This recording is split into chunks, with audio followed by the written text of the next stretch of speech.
We asked if you guys wanted it. Not a lot of you said yes, but enough of you said yes. So we're gonna, these smell so good. They really do.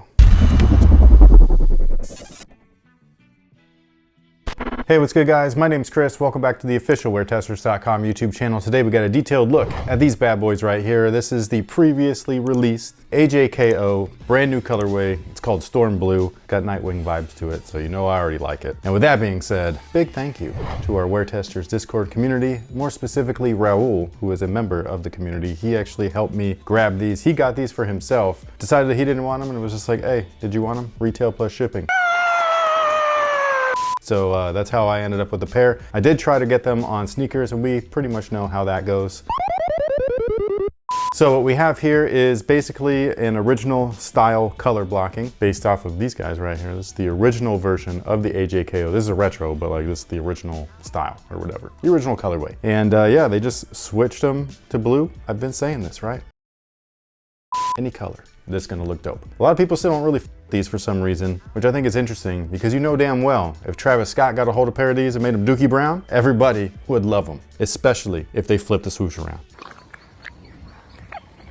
Anyways, the original story behind this shoe goes, the Air Jordan 1 was the original model. This guy right here is called the AJKO for Air Jordan knockoff. That's the story that's running around. For many years, nobody actually knew what it meant, although we all assumed that it was a knockoff of the Jordan 1, but brought to you by Nike. It was the original takedown model, so I thought that was pretty cool. The difference between these and an Air Jordan 1, besides the upper where these guys are canvas, so it's clearly a cheaper build as far as the amount of money it costs to produce it and manufacture it. It's a little bit less for Nike. It was an older way, if you will, like the, you know, like a Chuck Taylor and stuff for back in the day. But the tooling is different too. So what we have here is a rubber cup sole that is the same exact cup sole that you'll see on the Nike Vandal. And the Nike Vandal is actually a really dope model, but made very similarly where they're kind of like, you know, nylons and canvas and stuff like that. And it's just a simple, cheap, affordable shoe back in the 80s. And here we go with an Air Jordan version of it. So it's got the little Wings logo. So it was familiar but different enough to make people be like, ooh, what is that? I do wonder if they're gonna release the original black and red colorway. I hope that they do. I just really like the way that this shoe looks when it's all muted out in black with the pops of color. However, I love this color blocking as well. Chicago-esque style minus the heel. Can't go wrong. Ooh, I like it muy macho. So these guys do feature, again, the Nike Vandal tooling, and inside there, absolutely nothing. There's no tech inside this shoe. There's no air. It was never an Air Vandal. It was just the Nike Vandal, and these are not the Air Jordan KOs. It's the AJKO, which I know is abbreviated for air. It does not mean that there is air inside, which is unfortunate because I think that they could use it. These are not the most comfortable shoes. However, like back in the day, they come with a beefy ass polyurethane insole, man. These are dope. This is very similar, not the same, but very similar to what actually comes in the 85 cut Air Jordan 1 highs. And those things right there are where the comfort comes from in these guys. It takes a while because these actually pinch my feet like a mother.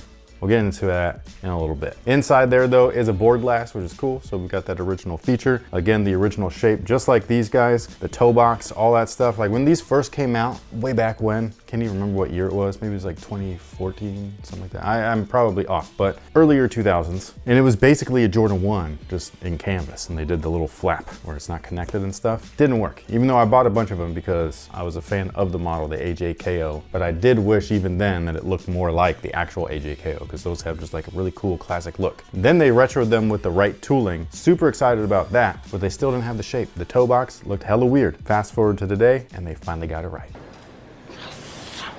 Like I was saying before, the upper on these guys is all canvas everything. There is a little bit of leather, which is that black section right there, as well as the swoosh. Oh, also the little collar right there is the same thing. It's synthetic though. It's a nice synthetic, it's soft. It feels good. I don't have any problems with it. We've actually seen this on an actual Jordan 1 besides the AJKO versions, but we saw this recently on those like neon yellow ones where it had that border onto it and stuff like that. So it's kind of cool that they like put that on there. People liked it for those for some reason, but they don't like them on these.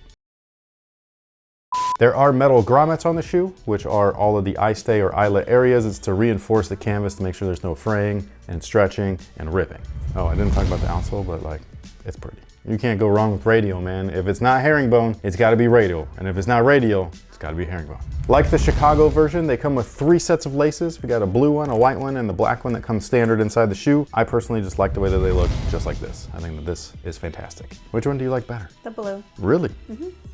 I can't tell. Some days I like this one, but I do really love these. These are clean as shit. I think it's interesting though that they did not do the little sail midsole on these. They only gave this one the vintage treatment. Kind of neat.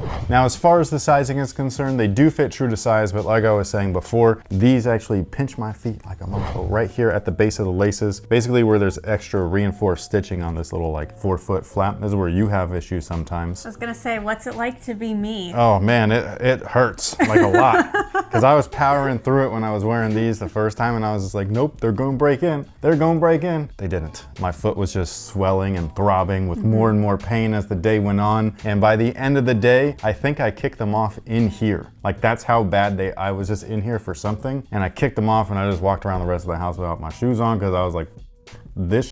I'm curious though, when did you feel like it hurt the most? It was pretty much like at the peak of the day. Okay, well, what I mean more so is I can kind of power through those pains when I'm like walking around and moving, but as soon as I get to sit down and like take the pressure off, I'm like, it feels like a python is wrapping around my foot. Yeah, it was constant. Like I put them on that morning and then I walked around the house before we left and I was like, oh, it pinches a little bit. Let me loosen the laces up a tad. So this is literally how I was wearing them. Like they were this loose, okay? So like, I'm just like, oh, and then we're walking throughout the day, all that stuff. We're doing all of our errands. We drop off the kids at school, pick them up, yada, yada, yada. Don't you yada over the best part?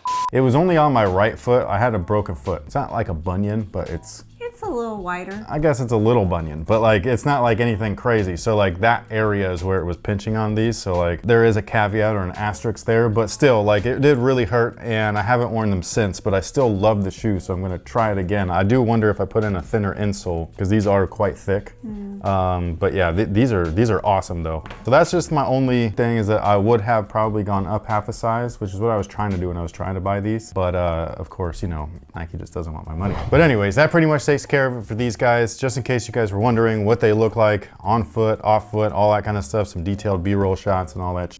Again, thank you to Raul, one of our great Wear Testers Discord community members. If you're interested in being a community member,